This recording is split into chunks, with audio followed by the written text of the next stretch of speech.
Vous servir l'actualité est notre devoir, être informé est votre droit. Bienvenue à cette balade devant les kiosques à journaux.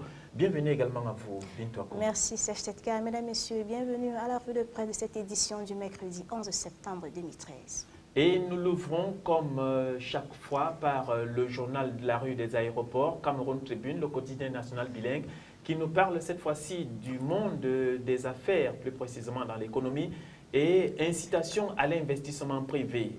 À sa grande une, il affiche le journal du concret, l'émission de l'Agence de promotion des investissements et de l'Agence de promotion des PME étoffée, deux nouvelles structures chargées de contrôler et instruire les recours, puis garantir la stabilité des incitations, l'éclairage du directeur général de l'Agence de promotion des investissements.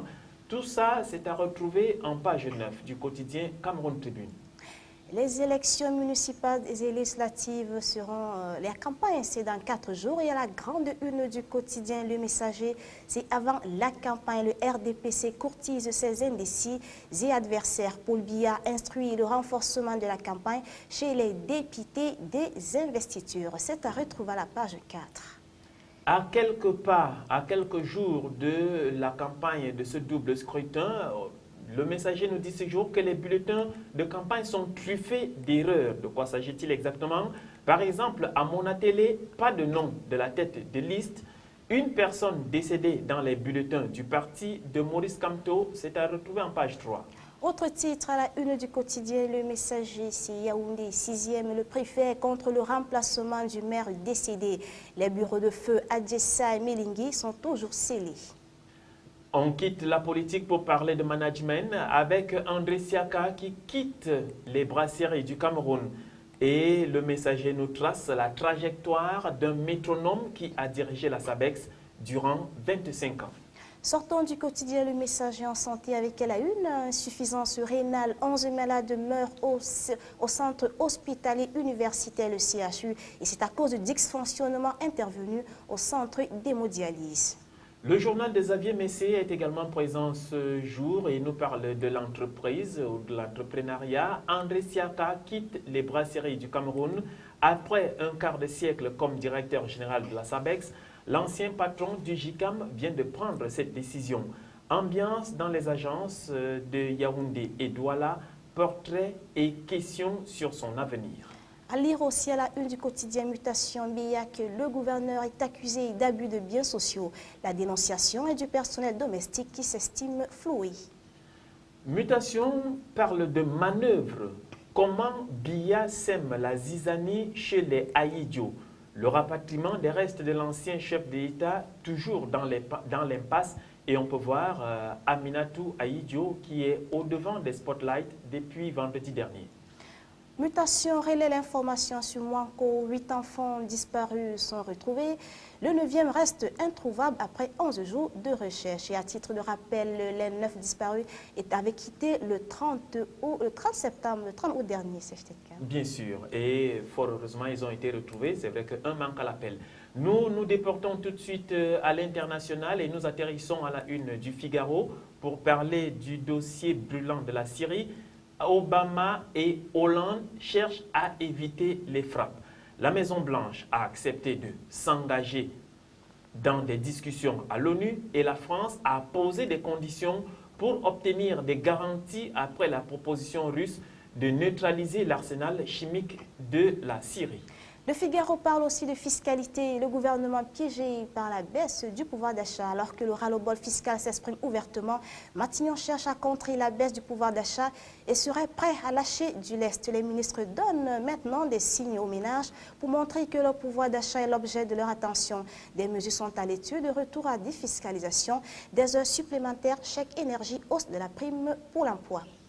Bintou Akoum, poursuivons ce tour du monde avec le journal Le Monde qui s'arrête en Syrie et parle de l'initiative russe qui éloigne les frappes occidentales. Obama s'est saisi de la proposition de Poutine d'engager le désarmement chimique de la Syrie. Le vote au Congrès sur l'intervention est reporté. Récit comment Hollande a forgé sa conviction sur le conflit syrien. Témoignage, le journaliste italien Domenico Chirico, otage des rebelles, raconte sa captivité. On se souvient qu'il a été libéré la semaine dernière. Le Monde parle aussi de logement avec l'examen du projet de loi de Cécile Duflot sur le logement commence. Mardi, c'était hier, par l'Assemblée nationale cherchant à réguler le marché immobilier. Il instaure un encadrement des loyers et crée aussi une garantie universelle des loyers. Laissons la politique et les armements chimiques pour parler d'économie avec le journal Les Échos qui nous parle du budget. Le MEDEF déplore une occasion manquée.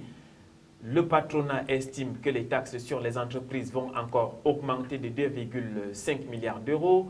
L'exécutif va afficher un effort anti-déficit de 18 milliards en 2014, dont 15 milliards d'économies. Le ministre de l'économie et du budget présente aujourd'hui même en conférence de presse la grande orientation du budget 2014, une communication inhabituelle qui vise à désamorcer les critiques qui se font déjà entendre sur l'absence de pause fiscale pour les ménages. Les quotidiens Les Échos parlent aussi de paix armée entre Bolloré et Fourtou chez Vivendi. Vincent Bolloré n'est plus candidat à la présidence du directoire. Coup de théâtre chez Vivendi, estimant avoir atteint son but en bloquant l'arrivée de Thomas Lab à la tête du directoire. Vincent Bolloré retire sa candidature. Une paix armée est conclue avec Jean-René Fourtou, président du conseil de surveillance d'un groupe sortant fragilisé de ce bras de fer sans vainqueur. Les Échos nous parlent aussi d'énergie avec le cri d'alarme des géants européens face au risque de blackout. Énergie donc, 9 énergéticiens, dont GDF Suez, demandent aux autorités européennes de freiner l'essor des énergies vertes. 3 mois après un premier cri d'alarme, les dirigeants de 9 groupes énergétiques pointe à nouveau les risques de blackout qui pèsent sur le système énergétique européen. Gérard Mestraillé, le PDG de GDF Suez, Paolo Scaroni, le PDG de l'italien Eni, sont allés hier à Strasbourg pour appeler les autorités européennes à changer de cap en matière énergétique. Le quotidien économique Les Échos parle aussi de épaules à l'assaut des émergents avec un iPhone low cost. Smartphone, les géants californiens présenté hier lors d'une conférence au siège occupant deux nouveaux iPhones qui seront disponibles le 20 septembre prochain. Le 5C qui embarque un nouveau processeur plus puissant et le 5C, celui-ci qui sera décliné en 5 couleurs vives, fait figure d'iPhone low cost. Et c'est la fin de cette édition de la revue de presse HTK. Merci à tous d'avoir suivi. À demain, HTK. Bien sûr, ce sera avec le même plaisir que nous allons vous retrouver, chers téléspectateurs. Pendant ce temps, courez devant les kiosques, achetez les journaux et vous ferez vivre les journaux, la presse et la communication. Au revoir.